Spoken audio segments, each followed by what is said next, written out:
Okay, I need to hear. So you're coming into this without, like, it's going to be a surprise, as much a surprise to you, Christian, as it is to us, what the order of the top 5 is for you. I am literally looking at the list that I sent you guys, and I'm thinking through, like, what is going to be 1 and what's going to be 5, and how am I going to fill everything in.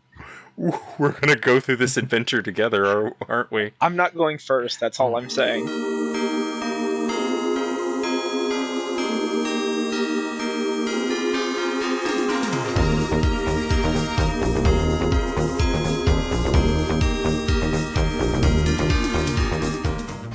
Well, hello there, Funky Bunch. Hi! Okay, yeah. I am Christian. Yeah, I'm Dolan. I'm Austin. And we are 3 guys. I thought we were going to do the That Gameboys. sometimes play unison. games. Yeah. I was getting ready. I was going to say, the Gameboys! The Gameboys! Woo! Patent pending. It's not. But, yeah, we wanted to just kind of hop on here for anyone that's just finding us, or I just... think it's our very special Christmas episode, too. Yeah, that too. So this is a special Christmas episode, but also for anyone that either is just now discovering our channel, or because we never officially did an intro for us in the first place. So it's an afterthought. But yeah, we are here to discuss our top 5 favorite video games of all time. Oh man, yes, I'm actually excited about this. And I think Dolan's going first. I was gonna do alphabetically, but either that's right. I You did say that. Okay, I think Dolan is not going first. Not his last. I don't care. You can surprise me. You want to do reverse alphabetical and make me go first? Sure. Either way, you're second. What? Yeah, it doesn't change anything for me. I'm winging this whole thing. You can't escape either way.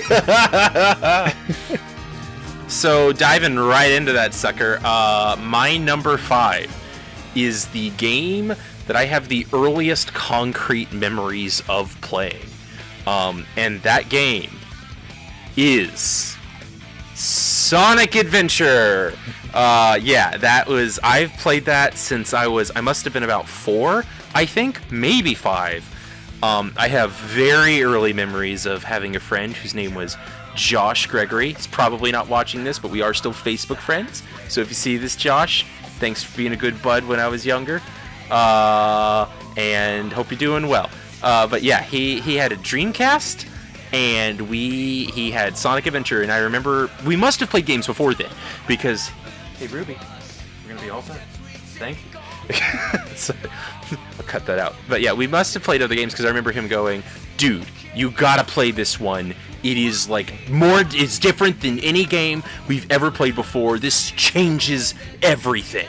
And I was like, "Okay, Ruby, come here, bring it in." Okay, we're all done with the chew toy right behind me. Sorry. Good thing it's an audio podcast, and I can cut all of this out if I want to. I am in charge of everything. Anyway, so he's like, "This changes everything," and I was like, "What could it be?" And it was Sonic Adventure, and I still love it. It was my favorite game for a number of years. It has obviously sunken down the ratings as the years have gone on because it's not number 1, it's number 5. But I still love it. Something about the atmosphere, something about that era of early 2000s games, figuring out how to make beaches and water work. Really awesome. Love that stuff. It was a radical departure from the games before, and it was kind of Sonic's first foray into 3D. But I hadn't played a lot of the 3D games at that point. Obviously, it's the first one I remember.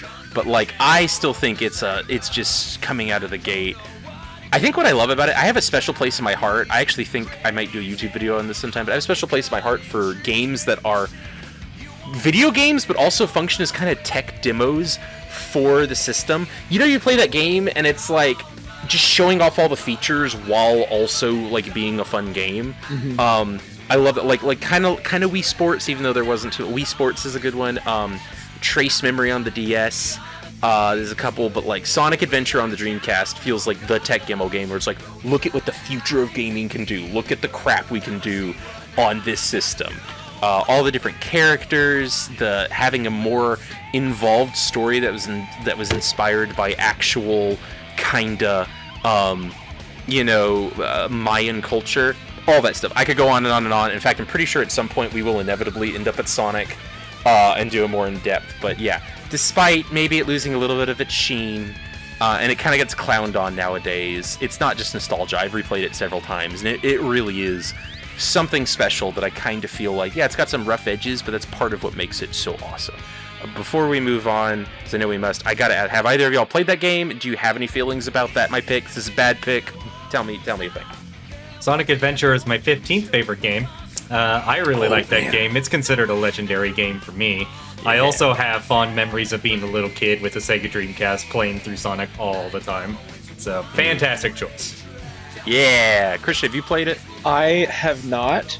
And I'm sure whenever we go through like Sonic games, this will eventually come out. But I historically never been a big fan of Sonic games. But then again, I also have not played many, so I don't. Time to re-educate you. Yeah. So I mean, we'll see what happens if you guys can make me play it. All right. Well, that was my number 5. Someone else go from here. Well, if we're going in reverse alphabetical order, then that would mean I am next. You gotta pick one. So, for my number 5, I'm gonna go with a game that I first remember. I first played it on the PlayStation 3. I had a buddy that said, "Hey, you gotta play this game."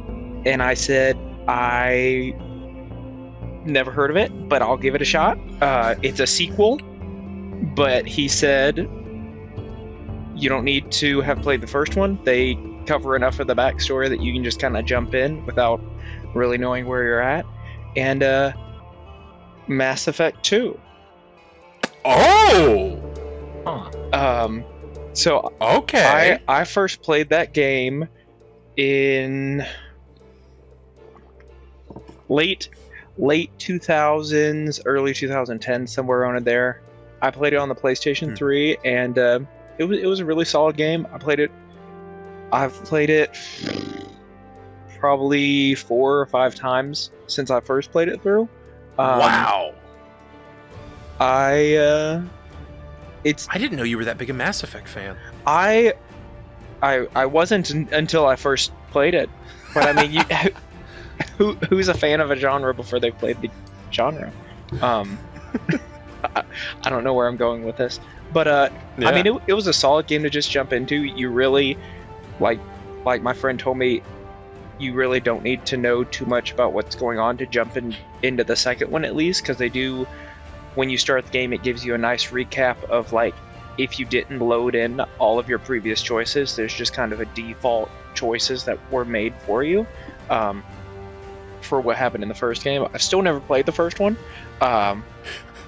So, yeah. But I love the second one so much that I've replayed it 5 times. Won't touch the first one, though. I played the third one. And I've watched playthrough of the first one, but yeah, okay. It was the first game I ever played in like kind of that style of game with so many choices and kind of choosing dialogue. Prior to that, I didn't play many like choose dialogue. It was more like action or like platformer style games. So it was the first of its kind for me. So it stood out in my memory. Huh. That's awesome. Yeah. What are your thoughts? Roast me. Okay. Well, I there's no roasting. I haven't played it, so I have an interesting history with Mass Effect 2. This is your story, so I'll keep it brief. Everyone said, play Mass Effect 2, and I said, I don't want to jump into the second one. I refuse to do what you did. So I played the first one, and I went, gosh, I hate this. I hate it so much. And I hated the first one so much that I didn't bother to play the second one. I still haven't. I own all 3, and have for like a decade, and I just had such a negative experience with the first one that I didn't bother. Oh, that's funny. I always heard the first one was so bad most people just skip it. So That stands up. Well, and then people say the ending of the third one's bad, so I'm like, why would I want to play a trilogy where there's one good game in the middle? The third one's good, pretty good, except for the ending. Like, the gameplay and everything holds up. It just kind of... It fell flat. I played the third one, and not the second or first one, but I have beaten the third one a few times. Wait a minute! So I've only played the first one! Christian's played 2 and 3, and you've only played the third one! Yep. This is funny. I guess we have to do the Mass Effect trilogy at some point. Someone add that to the list. It's gotta go on there now. Okay. I'll add it. Oh my word. Yeah, well, that's frigging hilarious. Alright, my turn. Yeah. Alright, so, my number 5 game is a game that is not very old, not that old yet, but is still a game that has left a very memorable impact on me when I played it, and that game is Marvel's Spider-Man that was released on PlayStation 4. Nice. That game... When all I can say is when I was playing through that game's campaign and the story, going through it, I was brought back to my enjoyment of watching the Sam Raimi Spider-Man movies, is what it ended up bringing to me. And I absolutely adoring the Raimi Spider-Man movies. This game was like, Spider-Man stories are good again. I am super pumped. I will say that I am bummed at their choice of changing the face model for Peter Parker. I am on the John, I don't know how to say his last name very well. I'm very sorry, John. Bubniak, I'm gonna guess. I miss that guy as Peter Parker's face model. But regardless of that, voice actor Yuri Lowenthal, fantastic job as Spider-Man. Oh, 2 thumbs up. He does an incredible job. He's a great voice actor. Yeah, but loved that game. The gameplay, I've never played any of the Batman Arkham games, so it's kind of like my first game in that kind of style of combat, I guess you could say. And I really am digging it, so I'm imagining if we play the Batman Arkham games, I'm going to be into it as well, if the combat's kind of similar. There's a lot of overlap. Yeah. A lot of overlap. Awesome. But yeah, that's basically game number 5. I'm assuming both of you have played it or have seen stuff about it. You've done a walkthrough with me, actually, and I've played a little bit of it myself, but I haven't doved into it. Oh, I didn't realize that. I thought you'd played it all the way through. Mm-mm. But Christian, I've seen you on the little Steam thing. There's a little Spider-Man popping up in your corner lately, actually. Yes. So you're going through it. How far are you right now? Well, I literally have just started. I've just been taking my time and swinging around before. You go call, hey, you're late for work, and I'm like, let's swing this way. Let's do some tricks. It's like us trying to get you to the podcast. Exactly. I just want to swing around for a little bit. Just let me, just take the load off, Oh man. But that I fully give a thumbs up for that choice of game. There is a chance it may get mentioned again tonight. Who knows? So my number 4 is a bit of a spoiler for an ongoing series that we are actively doing. I'm kind of putting myself out there a little bit, killing the mystique, but, why hide a good thing when that good thing is the Resident Evil 1 remake? It's my number 4 favorite game of all time. It wasn't the first Resident Evil game I played. I had dabbled a little bit into some of the earlier ones, but it was pretty early on. And controversial opinion, the game that all the classic heads think is the best is the one I think is the best. I'm such a hipster, but I love it. It is. I have never played a game that has gotten spooky right for me. It's actually scary in my opinion. The mood is just that perfect overlap between gothic and macabre and just I can't put words to it, which I know is literally what we're doing, and I'm doing a bad job about it, but we'll get there eventually, and I'll have a lot more to say about it then. But it is sublime. It is one of the most perfect experiences I have ever been through, is the best way I can put it. There's not a moment that feels out of place. Everything is paced perfectly. Every item, every nook, every cranny is just perfect. I don't think, even games above this on the list, I don't think I've played a game that is so perfect. It does exactly what it's trying to do, and I think every detail is exactly right. The games that are above this, I think, are aiming higher and trip a little bit up on the way, but the fact that they were aiming so high puts them higher for me. But like, I don't think I could tell you a flaw other than maybe the wacky save system. And I don't mean the ink ribbons. I mean, when you're trying to like unlock extras, you have to just like keep doing the PS1 era saving over your old profile again and again kind of a thing. But like, as far as the actual game goes, maybe this is blindness or nostalgia or whatever you want to call it, but I don't think I could point out a flaw. I think it is that tightly made. I've never played a game this immaculate. I don't think, Christian, you have anything yet. That's in your future, but Austin, I have bullied you into playing this game at least once, right? Oh yeah, and funny fact about just now. So you put Sonic Adventure as your number 5, and Sonic Adventure is my 15th, and then above that you put Resident 1 Remake. Resident 1 is my 14th favorite game, which is right above Sonic Adventure. So we both agree it's just slightly better than Sonic Adventure. Yes, we are like-minded in this regard. But I think I agree with most of what you're saying about that game. It converted me to enjoying tank controls and the static camera angles and thinking, wow, this game is incredible. It's a legendary game. I'm giving it 5 stars. It's awesome. Yeah. Resident Evil. So, bit of spoilers for the tier list I keep hyping up. I wonder what'll be at the top. But yeah, I friggin' love it. It's amazing. Nice. I look forward to trying it someday. Yeah. It's gonna be fun. It's on the next time we loop around to Resident Evil. It will be in that next 3 games we play. So, looking forward to it. Maybe. Oh, you'll like it. I mean, you didn't love the first one original that much, so it'll be interesting to see how you play with the remake. Yeah, we'll see how it goes. PTSD or not, maybe. This wall, been running into this wall. No, my prediction is he's gonna get on and it's like, I know how to play these games now. Now I'm going to destroy this game. Yeah, he's gonna have a fun time. That's kind of what I'm wondering too, but we'll see. Looking forward. Yeah, it's gonna be fun. Looking forward to not tank controls someday. And I'm looking forward to your number 4, Christian. My number 4.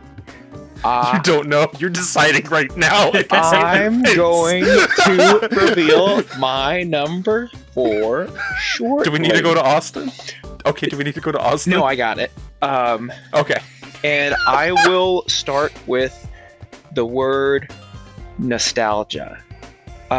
Nostalgia has a strong pull. Okay. For me, I mean, because like there's games that are so well made, and then there's also games that just like really stand out from a nostalgia standpoint, where you were in your life when you first played it, the ability of the game to be replayed and send you back to that point in time.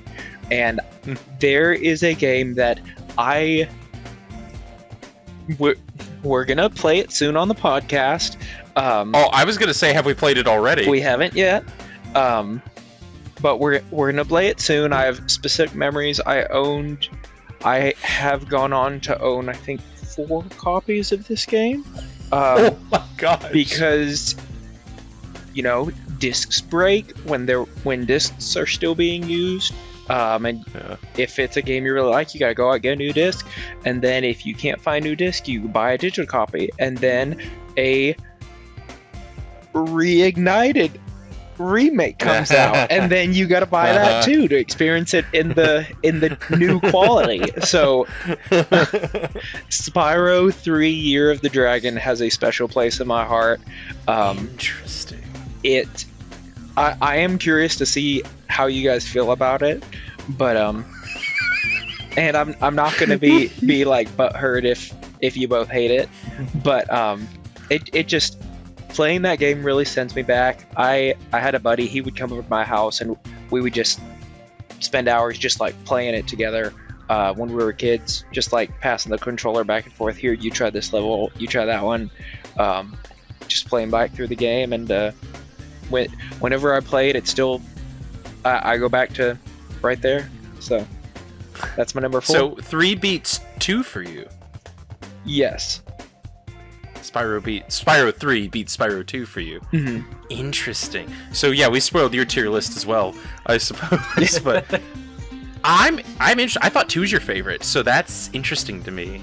I didn't feel like I could put more than one Spyro in my top 5. Because I know that so much of it is nostalgia. So I went with 3 because it puts me like back to a specific place. Like I can, like I'm playing it. I close my eyes and I know exactly where I am, who's sitting next to me. The silver, I got a silver controller in my hand. It sends me back. Ratatouille chef gift. Yes, it's Ratatouille chef. Okay. Huh. And neither of you guys have played that one, right? Not yet. I mean, like, maybe 5 minutes somewhere, but, like, not ever really. Okay. I know there's a skateboarding minigame. I think I've played only that. It's a good one. Is it? I have good memories of the skateboarding part. I mean, it's definitely around the time that, like, Tony Hawk Pro Skater 2, you definitely can tell that they saw the success of that game and thought, hey, let's just throw some skateboarding in here just for the fun of it. Well, wasn't it the same publisher? I think so. Yeah, there's no universe where I don't have footage of Spyro on this and then edit in the Tony Hawks. Getting older all the time, but feeling younger. And fade between the old Spyro to the new Spyro. There's no universe that doesn't happen in the editing somewhere. That would be perfect. It's the preamble for the Spyro 3 episode. Yeah. You haven't played it yet, right, Austin? Nope. Okay, yeah, so no opinion there. But bet you have an opinion on your number 4. Yes, so my number 4 is going to spoil a tier list coming up at some point, much later down the road. It is, funny enough, as the number 4 my favorite, it is a number 4 in the title. And lo and behold, it is Resident Evil 4 Remake, specifically, as my 4th favorite game of all time. That game is... I don't care. That game is the embodiment of everything I think is a perfect Resident Evil game in my head. I love the atmosphere, I like the soundtrack, I love the characters, I love the map layout, the combat is peak. Everything about that game was everything I was asking for after playing Resident Evil, ever since playing 2 Remake for the first time.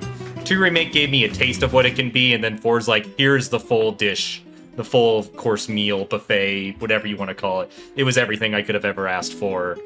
Adore that game. It was the first Resident Evil game that I wanted to try to S+ on professional mode, and did S+ on professional mode.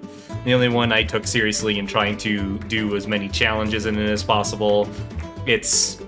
I'm really looking forward to when we play it all together. Oh, it's gonna be fun. Oh, yeah? Yeah.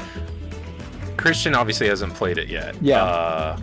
I've seen some playthrough but videos and it looks pretty good. I really like it. At the risk of spoiling my tier list as well, it is a phenomenal game. It is very, very good. I'll also say this as we get to that. I was worried I would really dislike it, because I said the original Resident Evil 4 is already basically a perfect game too. It's a perfect action game, whereas I think the first one's like a perfect survival horror game. But I was like, Resident 4 Remake's already like a perfect action game. Why would you remake it? It can only go downhill. And spoilers, I think the original slightly better. But the fact that 4 Remake is as good as it is and feels like a distinct experience, I don't feel like... the one thing it did, which is magical, even if I end up preferring the original slightly more, is I don't feel like I'm playing 4 but slightly worse. It is its own experience. It really feels less like a remake, and I don't mean this as a negative thing, but it feels less like mechanically, less like a remake of the original 4, and more like a sequel to the remake of 2. In the best way in how it plays, and that keeps it very fun for me. I have some quibbles, and I'll talk about them when we get there, but like, they're quibbles. It's a great game. I would recommend it to anyone who likes action games or Resident Evil or zombies. So I'm with you. That's a freaking good choice, dude. All right, yeah. So I guess back to me. So this is where I get into trouble. These top 3 have shuffled multiple times.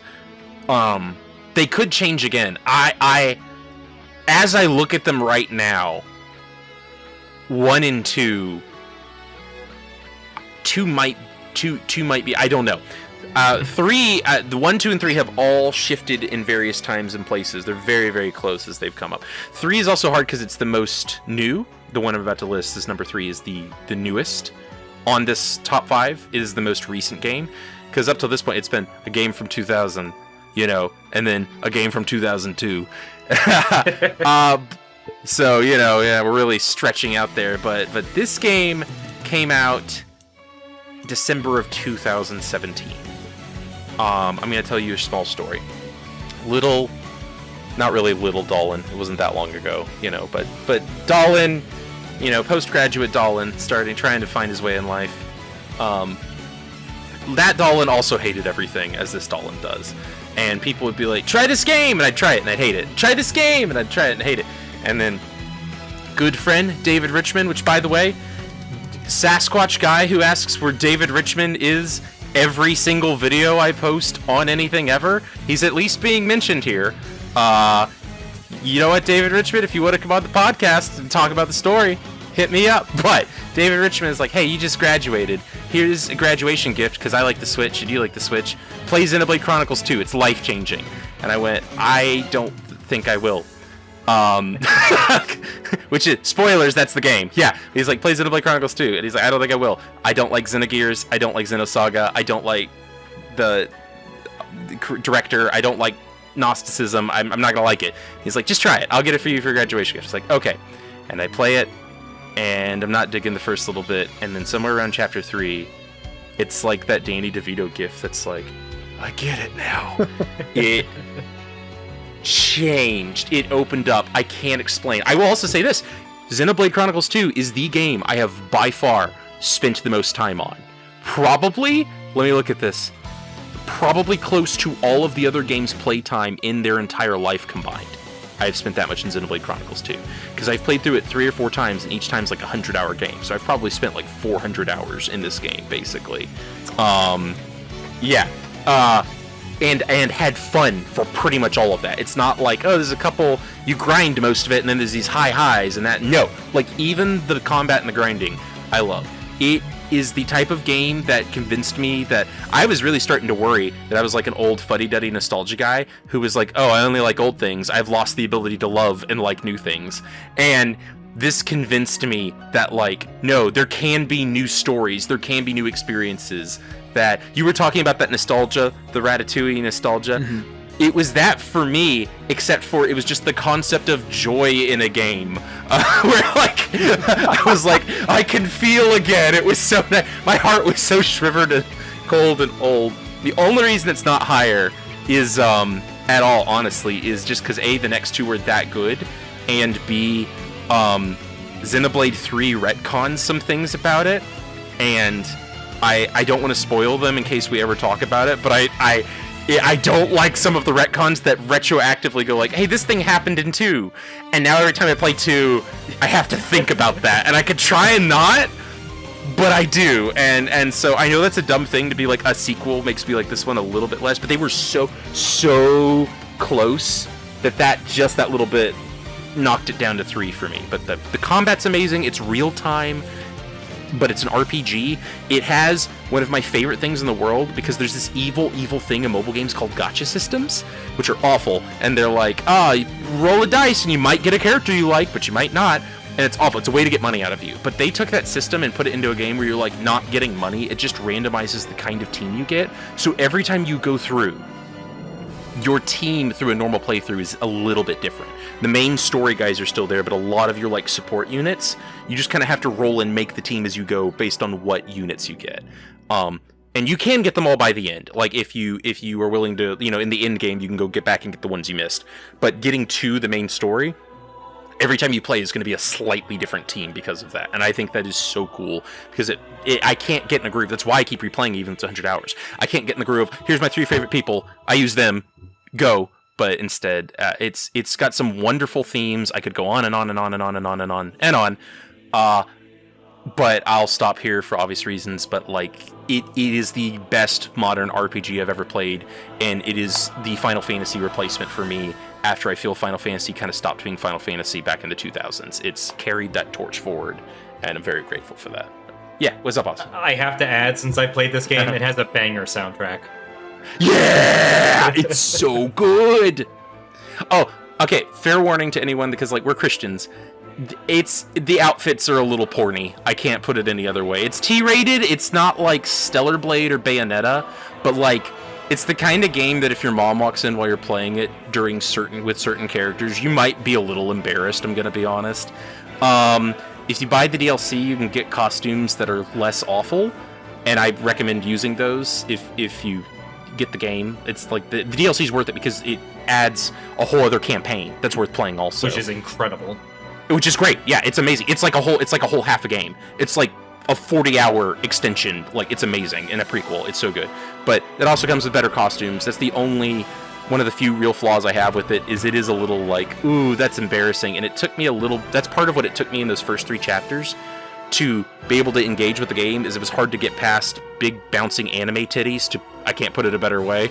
But if you can look past that, there's a genuinely heartfelt, I think life-altering story about what it means to be a man, and what it means to grow, and what it means to face those decisions, and the sacrifices that it means to be a good leader. And it's anyway, I'll stop myself, but I really want us to play Xenoblade on this podcast sometime. I don't think I can convince y'all because they're 80-hour RPGs and there's like a bunch of them, but it is the best modern gaming series. I mean, full stop, I think. It's just amazing. So that's my number 3. Sorry. I've never played it. Yeah, I mean, but yeah, I know you haven't. Play it with me sometime, but what's your number 3? You have to decide that now. My number 3 is... How? Wait, before you say it, how? I know you're deciding this as we go. Do you not think about this until I point at you, and then it dawns on you that you have to pick? Are you just pulling these out of a hat every time I point at you? No, I'm thinking about it the whole time you're talking, but I don't want to miss out on what you're saying, so I'm trying to think 2 things at once, and that's not an easy task for me. So I'm doing the best I can, man. I appreciate it. All right, did you decide? Do you know what your number 3 is? I did. Yeah. Marvel's Spider-Man. Oh, hey! That... Wait, you said you haven't even played it! Yes, I did. You said you'd only swung around the first city and hadn't done anything yet. On when you've seen me, yeah. You've played the game before then? Yeah. Okay, so you've beaten the game before. Oh, yeah. I didn't know. I thought you were saying it was your first time playing No. it. No, I played 1 I thought you hour. were like, This I've is played. number 3, man. Yeah. I played all I 30 need to minutes know. of this game. 3rd favorite of all time. That good. So this game, I saw gameplay videos, and Oh man. So a little background on me. I at one point sold stuff on eBay. I would like buy stuff cheap on like Facebook Market or at like thrift stores and sell them on eBay, and make money that way. And I found a really great deal on somebody that was selling a PS4, so I bought it. And then I was like, well, I don't have any games to test it on, so I went and I found somebody selling Marvel Spider-Man at just a somewhat decent price. Not at like a crazy discount or anything, but just like average. It was like $15 at the time. That's a good deal. It's a great deal. it was well after the game had come out. Like the PS5 and everything had already it had already been remade on the PS5 at this point. Yeah. Okay. So I bought that and I was like, well, great, I can test it out. So I started playing it, and then I was like, this is pretty fun. I think I need to test it a little more. I'm not done testing it yet. So I played through the game. It was Game of the Year edition, so I had all the DLCs already on it. So I played through all the DLCs, and then I played through again. And then I sold the PS4, and I was like, but now it's on Steam. Thanks to the wonders of the Steam family library. Yeah, exactly. So I've experienced both faces now, because it was a PS4. I had the original face, and I agree that was better. At least from what I've seen. I've heard that it's not as bad in Spider-Man 2, because the whole game was made around the new face, as opposed to just like deep faking it over. So I've heard that, but it really solid game. I know I don't want to take up too much time, but soundtrack's great, gameplay's great.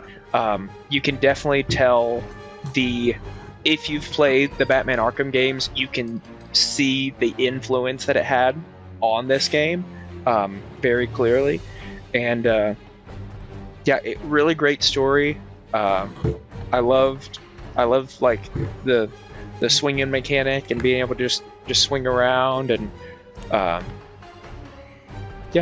solid game, fun story, and I liked all the little extra backstory pieces that you get going around and picking up the backpacks and everything, finding out little tidbits about this world. So that's my number 3. Yeah, because all those backpacks had like basically little like nitpick things about like previous things he's done as Spider-Man, since it was already an established Spider-Man, and that was fun. Yeah, exactly. I gotta play this game. You do, man. Good. You have access. I know. Well, I also think we're probably going to talk about it on the podcast, so I've been slightly waiting to start it because I feel we're inevitably going to talk about it. Well, just dip a toe. Just dip a toe. I've dipped a toe. No, I've dipped several toes. I've just kept myself from, like, really finishing the campaign. You got to get a full 10 toes in this game. If you, Gameboys feet picks win. If you're not 10 toes deep, you can't. You don't know what kind of a game it is. You got to get 10 toes in. Moving on, Austin. What's your number 3? All right, my number 3 game.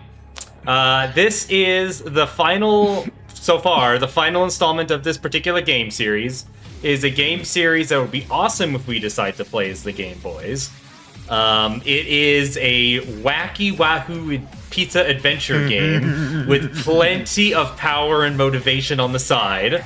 And I am speaking of Devil May Cry 5. Yeah! This game is absolutely incredible. It is the best character action game I have ever played. It is a perfect one in my mind for character action games. The story and pretty much all the themes going on in it is a perfect ending of everything that has come before. I thankfully have played every single game leading up to it, except 2, but we don't talk about that one. Everything from like references from 1, 3, and 4 all tying up in a perfect bow in 5 was such an incredible adventure, and has established a lot of different of my favorite memes of all time. Virgil is the coolest video game character of all time. I will fight anybody on that. Yeah. Okay, so I'm gonna say something that sounds way worse than it is. It is on my list of favorite games as number 40, and that sounds very low, but I've played a lot of games, and like that's actually my legendary list that I have here is 113. legendary games in my opinion, and it's number 40, which is still a 5 out of 5, like top tier.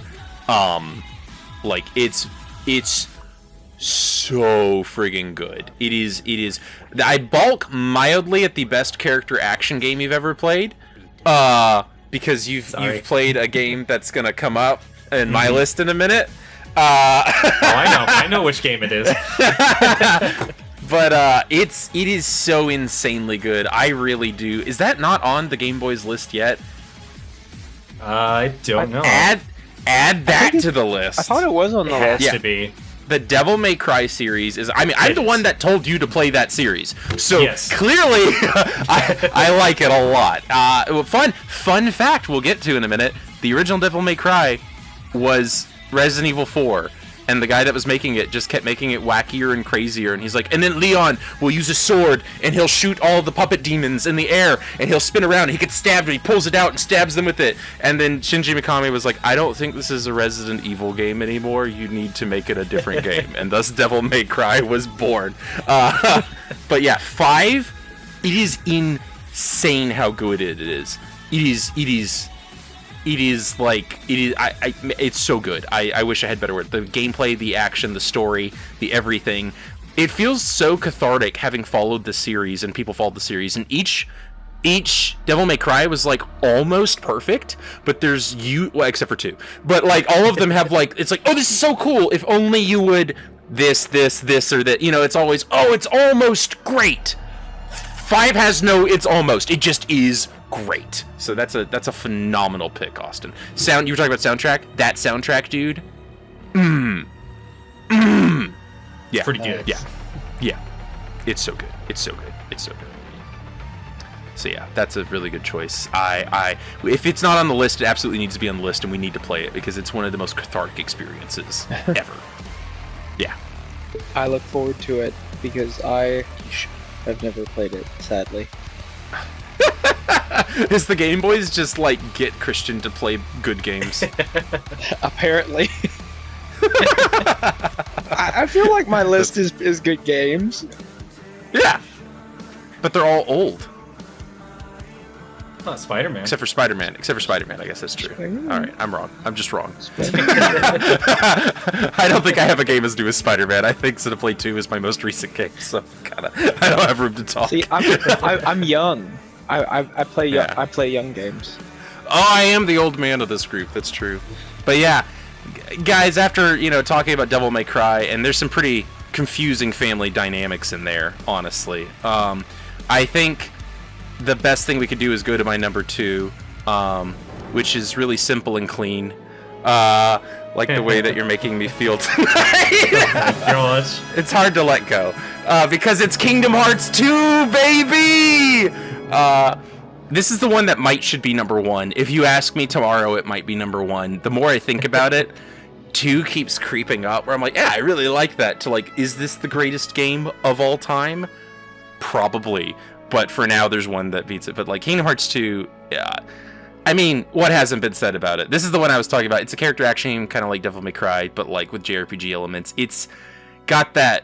It's just the best Kingdom Hearts has ever been. And it doesn't mean that everything after it is bad, but I don't think that anything has quite come up to the quality that is the shocking emotional gut punch that is Roxas's story into the catharsis of seeing what happens to Riku in this arc, getting to duke it out with friggin' the organization members and Sephiroth, and like just friggin' Sephiroth from Final Fantasy VII just shows up and is like, I'll play with you while I wait for Cloud, and rocks your friggin' world. Yeah, I PTSD. Literally, the fight starts and the opening move is actually teleports behind you, and if you don't hit the reaction command, it's a one-hit kill. So for most of the people that jump in, it's like, all right, I'm ready to, and you're just dead immediately.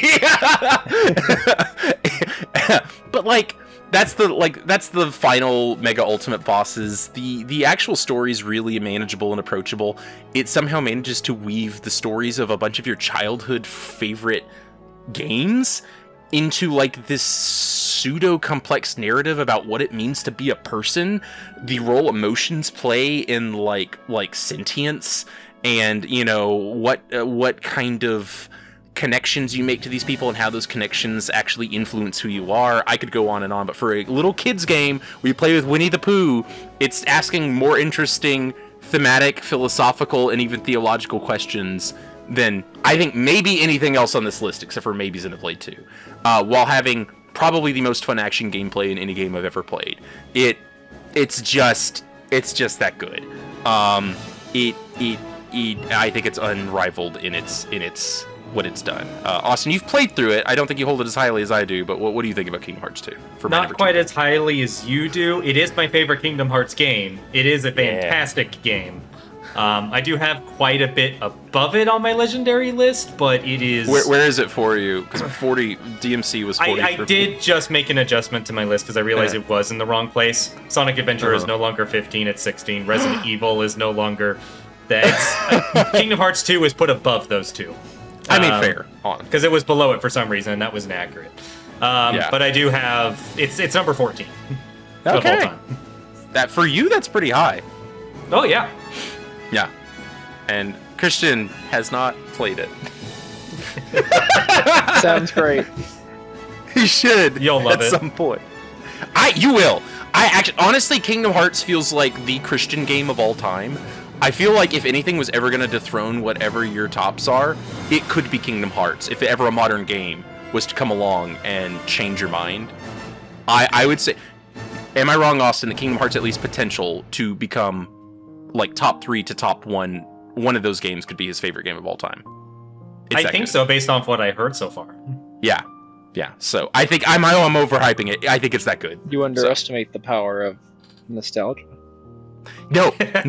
Here's the thing. Sorry, I will go to here. No, this has nostalgia because it's all of your favorite childhood Disney characters helping you overcome the power of darkness. And so even though you haven't played the game, oh man, it's Winnie the Pooh helping me. Oh dude, Robin Williams' genie is like granting me wishes so that I can do the attacks I need to do.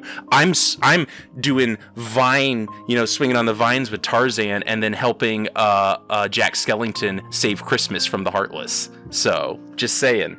Nostalgia's built in. Alright, what's your number 2? We'll see. Yeah. So my number 2 is technically, depending on who you ask, it's not an old game. Because they've essentially re-released it with a new special edition every year for the past, 20 years. Is it Tetris? No. not really 20 years. But Elder Scrolls V Skyrim. Oh! Really? Okay. So part of it is nostalgia. I am willing to admit nostalgia is very heavy in my list. But this is a game that this is another one of those games that I liked so much I bought multiple times. I had it on the PS3. I then went on to get it on Steam, and then when I was no longer able to play PC, I started playing it on Switch. Hey, Christian. Yeah. Why couldn't you play it on PC? I want to rag on my sister for a second. Why couldn't you play it on PC? I could not play it on PC because my laptop broke. Why did your laptop break? Through nobody's fault. Why did your laptop break? My laptop got wet. That makes it sound so much worse.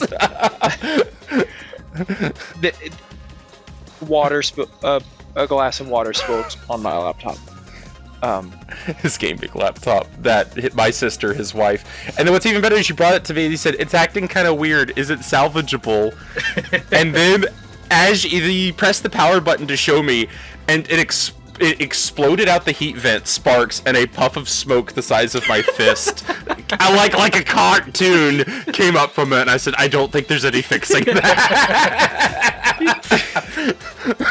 I think it's fine. It physically exploded. I think in your hands or in my hands, like we were both holding it. Like it physically exploded. We were both holding it. Sorry, that's a digression, but I had to. When you I can't play on Steam. Why couldn't you play on Steam? Because my sister destroyed your laptop on accident. It was an accident. It was nobody's fault.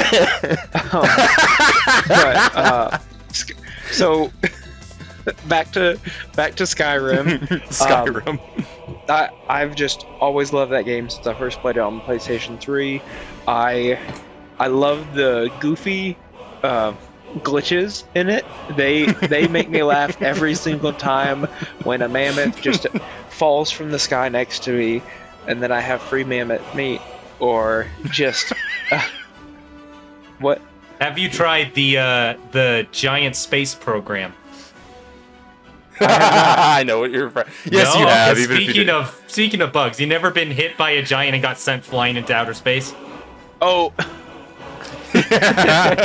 I have, and then it's also so funny when there's a giant nearby because just like an NPC body just lands in front of you. Has that ever happened to you?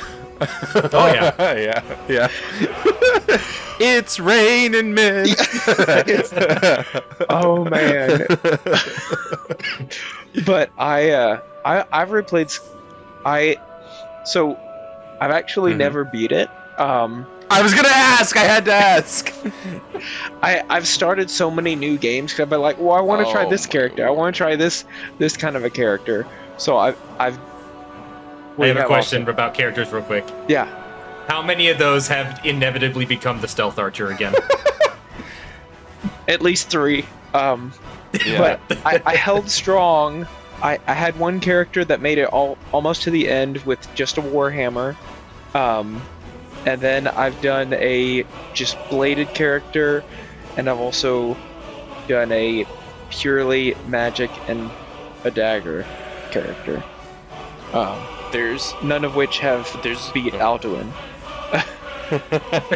There's a great video called Stealth Archer Was Inevitable, that I'll link in this. It goes over the mechanical reason why everyone ends up playing a stealth archer. I really like it. The systems in the game basically really steer you down that path, and he goes over all the reasons why. Well, trying other things is just worse objectively than stealth archer.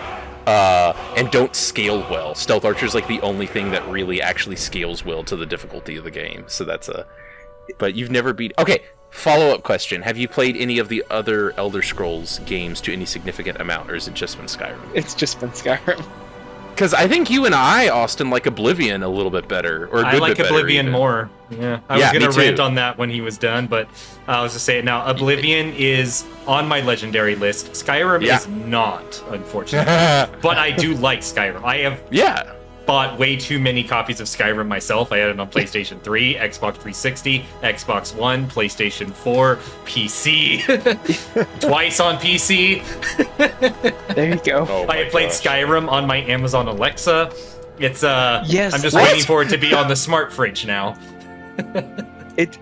That's hilarious. I remember when I first discovered you could play it on the Alexa, and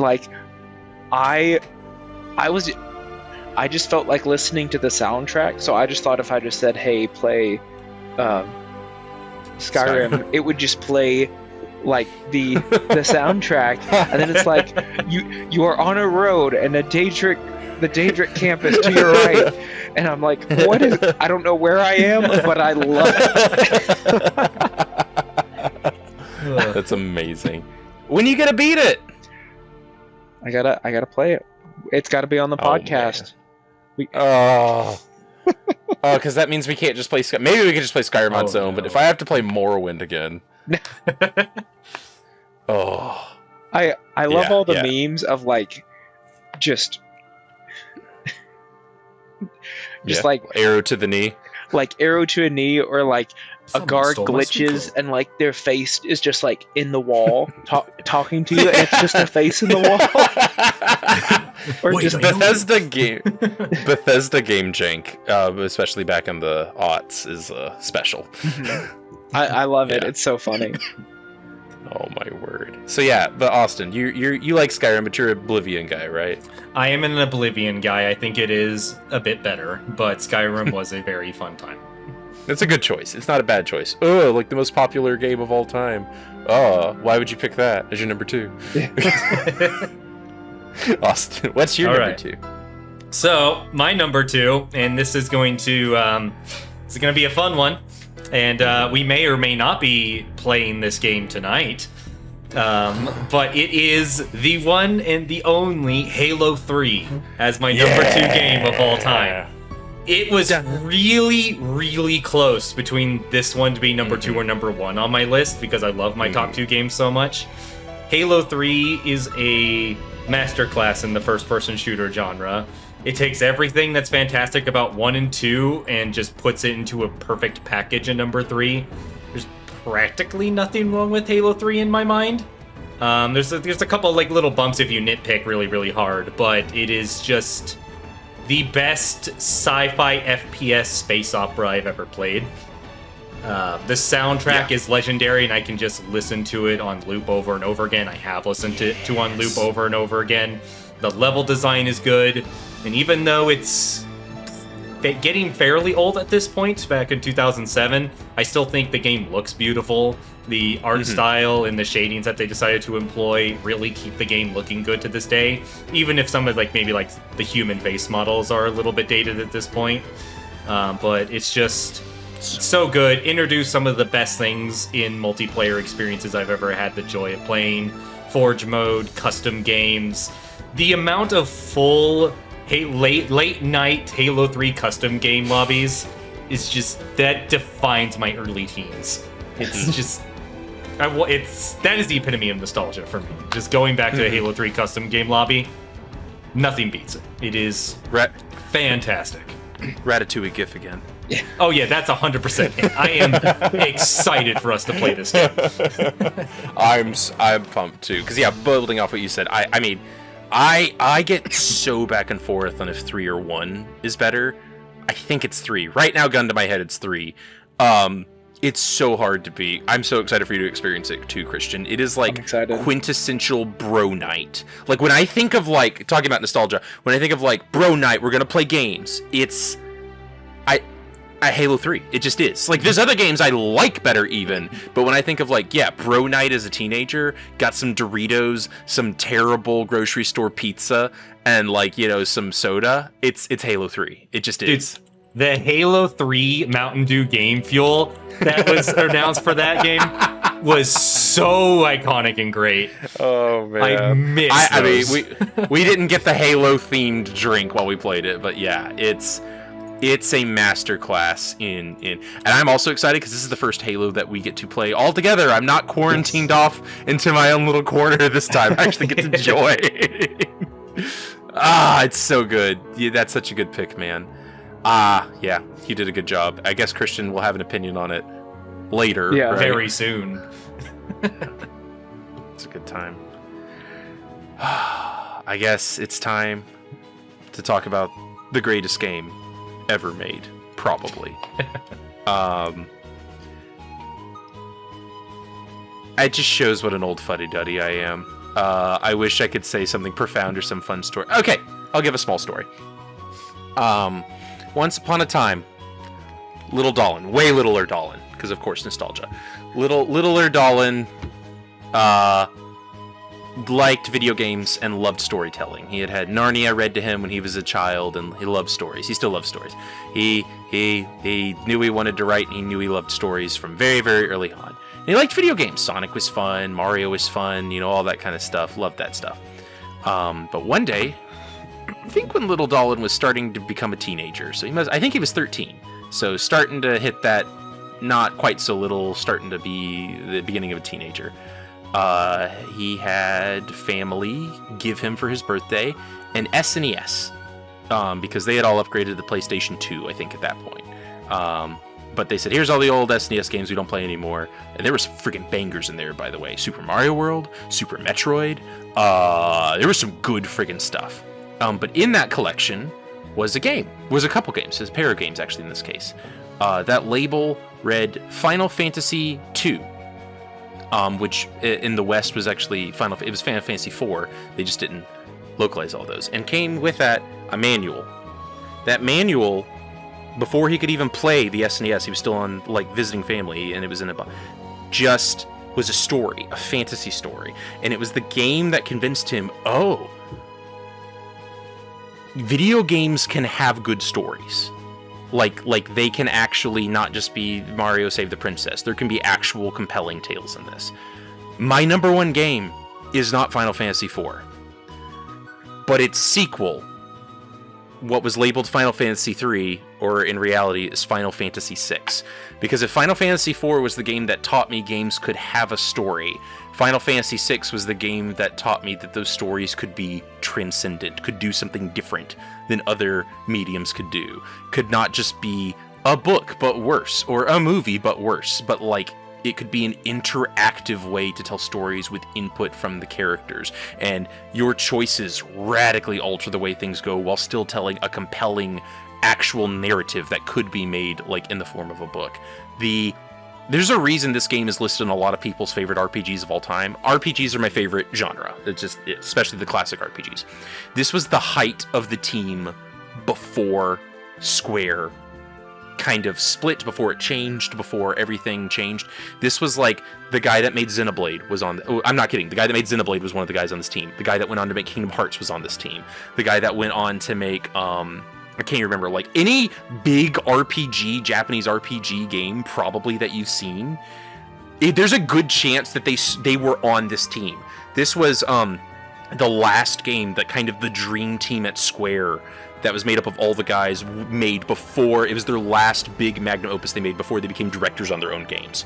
So it was all these guys that were good enough to make their own franchises, their own series, one last time under the watchful eye of Hironobu Sakaguchi, the father of Final Fantasy. And it was kind of like the band playing their best album before they leave to split off and do their own solo albums. It is phenomenal in a way that I don't think has ever been matched. It somehow managed to have 14 characters without having a main character. Maybe not all of them are quite as important, but like a solid 8 of those all get their own narrative arc that feels really compelling. They're all built differently in gameplay-wise, where you can specialize them. You get to pick who's in your class and who's in your party, and it still has a cohesive story. They somehow managed that trick. I don't know how. And it has a really compelling tale about basically rejecting nihilism. At the risk of saying too much, there's a big point where the heroes lose. They just lost. The bad guy wins. And that was where the game was going to end. But they wanted to do more.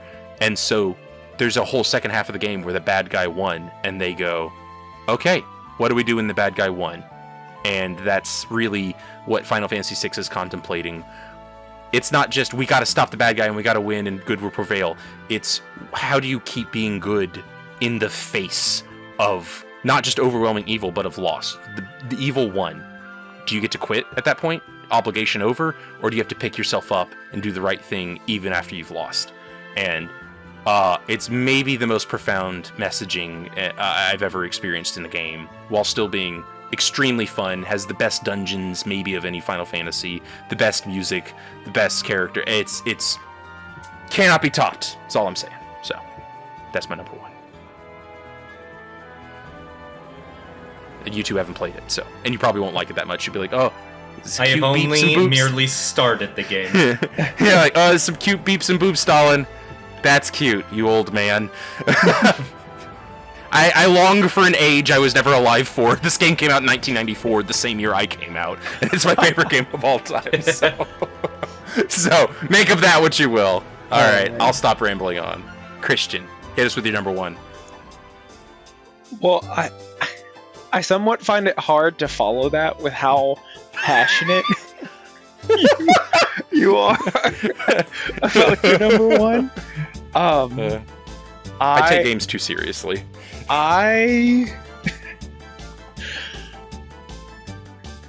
So, story time. Okay. Young little question. What the heck was that? Oh, shit. I was a kid, and when I was so the reason that I do that is because I had like a speech impediment, like lisp, my R's, L's, and W's all blurred together for like 15 years. Like, it was a very long time.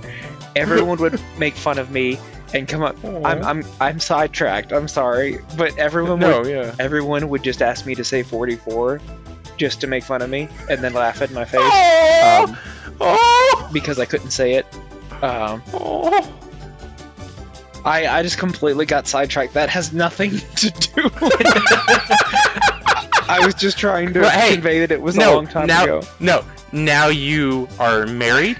You have a kid here, another one on the way. You are well loved, and you got two bros that like you enough that we started a podcast to get you to hang out with us more. So you are well loved.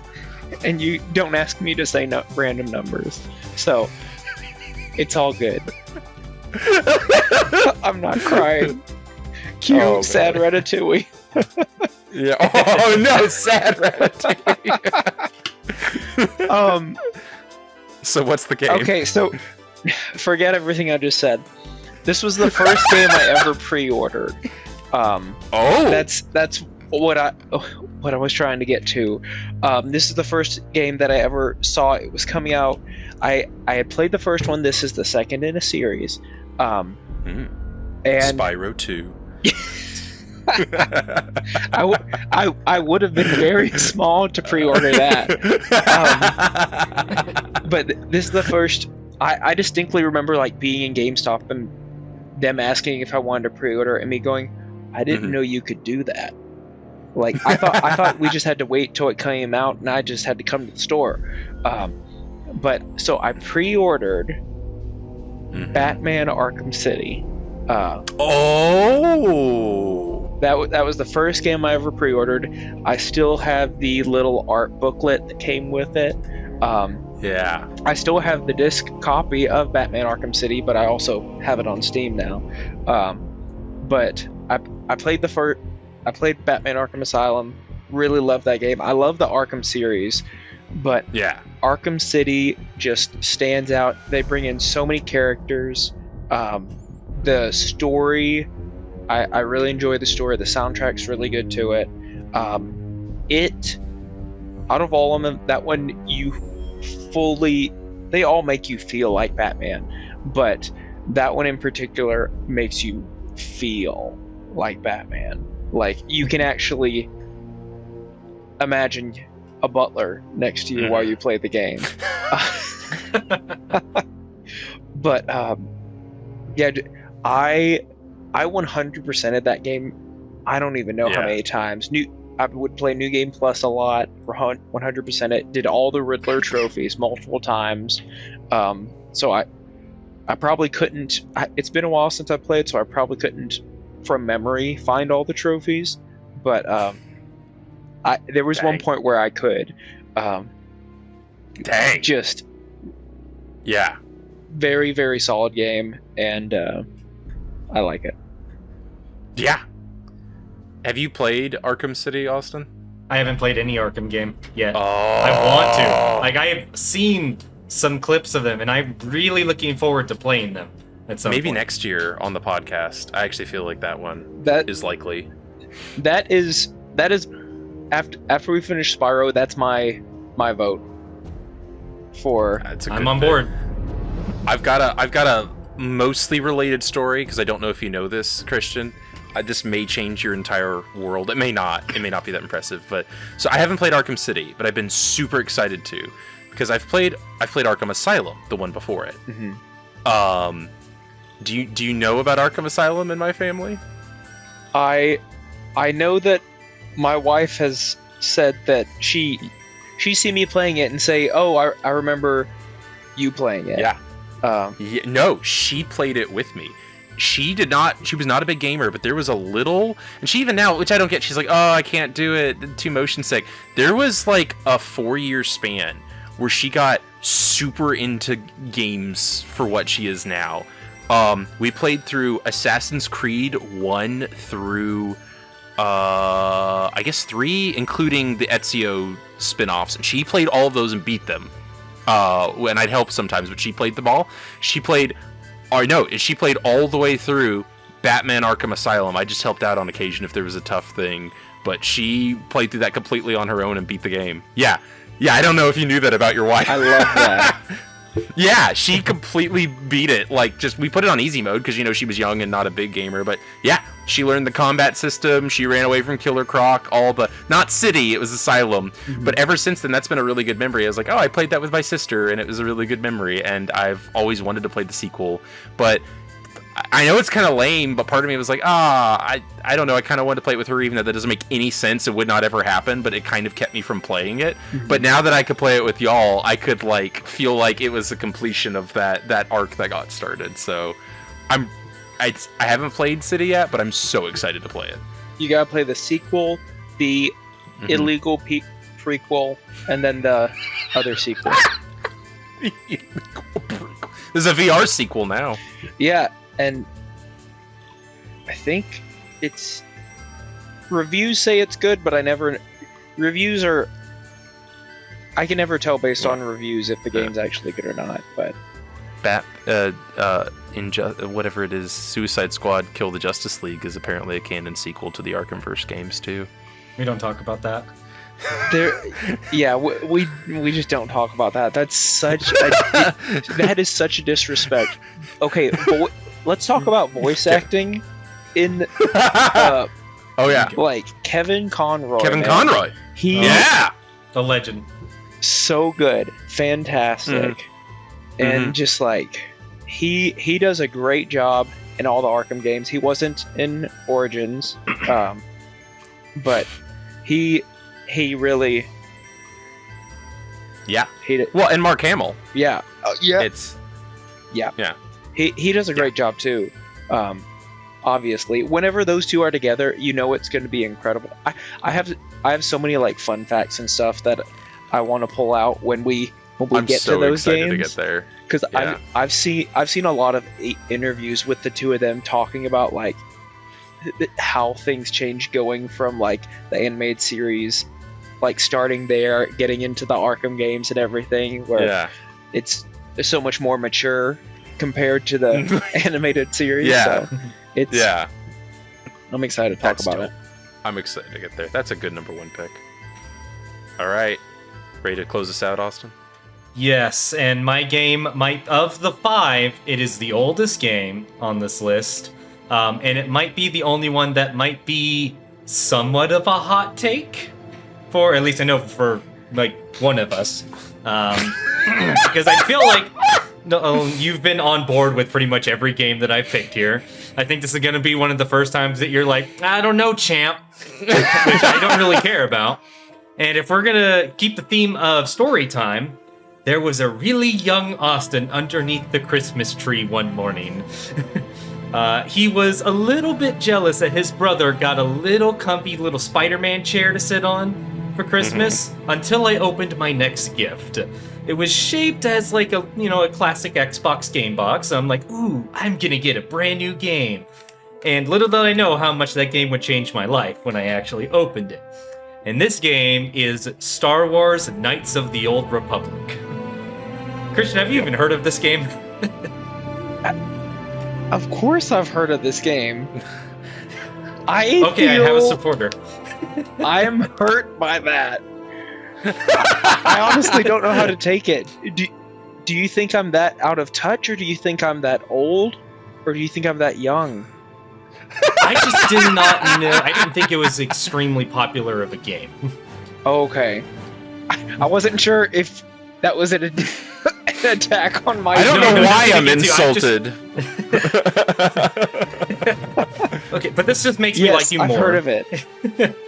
Okay, this game, kind of funny, not as in-depth or meaningful as Dolan's, where he's like, oh, video game stories can be good. This game kind of introduced to me, like, oh, video game characters can be really interesting and fun. Because it's made by BioWare. It's one of the kind of similar to the Mass Effect kind of vibe, where you pick your own choices and so forth. You kind of build your own character, but I love interacting with all the different companions you can get. And you can, every time I have played this game, and it's been over 20 times I've beaten this game, I always do something different and have find new things about different companions and different interactions with each other, because as you're going around different planets, depending on who you have in your party, they'll bicker with each other or chat with each other, and you can do all their quests, and it's a really fun time. My favorite droid of all Star Wars lore comes from that game. HK-47 is the best and coolest, funniest droid of all time. It introduced one of my favorite Star Wars characters, which is only beaten by Obi-Wan and Han Solo at this point, which is Darth Revan. I have a nice little collectible figurine of him. He is awesome. And if I want to get off on a rant, which I'll try to keep it really, really short, is I absolutely hate what they did with the Old Republic lore when the MMO came out. I'm very mad. They ruined everything. The Knights of the Republic 1 game was great. The second game was also great. It's on my legendary list as well, and they didn't ruin anything. As soon as the MMO came out, they took everything that from the Old Republic and think, people like this, this could be nostalgia, but let's ruin it. And it has left a foul taste in my mouth. It's okay. Kathleen Kennedy will make a Star Wars movie about Darth Revan, and it will all be set right. No. But a fun little fact that I'll drop here is, since you mentioned Skyrim earlier, there is a music track in Skyrim that, for a short little motif portion, is exactly same as a main character theme from Knights of the Old Republic, because it's the same composer. And Really? if anybody knows what this is who happens to be watching, you're a real one, and I love you. But they took, and now I think it's the Skyrim track is called Distant Horizons, but they took Basilisk's theme motif from Knights of the Republic and put it into Skyrim. And Interesting. that was pretty fun piece of information. But I love Knights of the Old Republic. I have it on Xbox, PC, and even on mobile devices. And the mobile device port is actually fantastic. Maybe the easiest and best way to play it. And it's even incredible that even on an iPad, which you can't really customize, you can still mod Knights of the Republic on iPad extremely easily. It's just well ported over. But, yeah, Doll, what's your thoughts on that? I feel like inevitably we should also play this on the podcast. Maybe we should just do a BioWare season and hit Mass Effect. and I don't like any BioWare game I have ever played. Unfortunately, including KOTOR. I understand the appeal. Some games I'm like, why do people like this? I do not get it. I get it. It just hasn't clicked with me yet. Part of it's that I'm not a big Star Wars fan. I find myself not enjoying more of Star Wars than I enjoy. Part of it's that I'm also not a BioWare fan. I tend to dislike everything they make. And part of it's that I keep finding myself going, this feels like it's a lot like other games that I wish I was playing instead, and I can't wrap my head around appreciating what it is. Maybe if we go through the podcast, go through it on the podcast, I'll be able to enjoy it more. I don't think like you're a crazy person for liking it, but it didn't click with me. Christian, have you played it? I know you said you're aware of it. It is one of those games that has always been on my like to play list, but has not come around to the top yet. Yeah. But it's one that I have always wanted to partake in. Okay. Maybe we should add that to the list too, or BioWare games in general. Yeah. Do you want to take us home? Okay. Let's go home. That's not what I had. Let's go. I'll do. Well, I really have appreciated this. I hope that the viewers feel like they understand where we're coming from. When we start arguing about this game and this game, you could be like, oh, Dolan didn't like Halo 2, but he thinks KOTOR is a bad game. His opinion is invalid. All of his top 5s were RPGs. Yeah, he doesn't know what he's talking about. I mean, that honestly could explain why KOTOR doesn't click with me. My top 3 are JRPGs, and you'll notice there's not a single Western RPG on there. The ethos of and you guys, like, you had Skyrim, which is a Western RPG. The ethos of Western RPGs apparently does not click with me in the same way. So stuff like that, I hope the listeners can hear and get a feel for like who we are because of this, and like when one of us likes or dislikes a game, they can be like, okay, I get where that guy's coming from. He's a crazy person. I'm not going to be offended about it, and go from there. And I learned some stuff, and I feel like we got some stories out of this, so I'm actually pretty happy we did it. So thank you guys. I really appreciate y'all, and I've really appreciated this year, and I hope to you two and all of our listeners as well that you have a very Merry Christmas and a Happy New Year. Yeah. Do you guys want to say anything? No, just yeah, not good, no goodbyes or anything. Goodbye, may the force be with you. Oh, that's a good one. Merry Christmas. Merry Christmas. Let's go play some Halo 3! Yeah. Woohoo! I'm psyched. Alright, I'm gonna stop.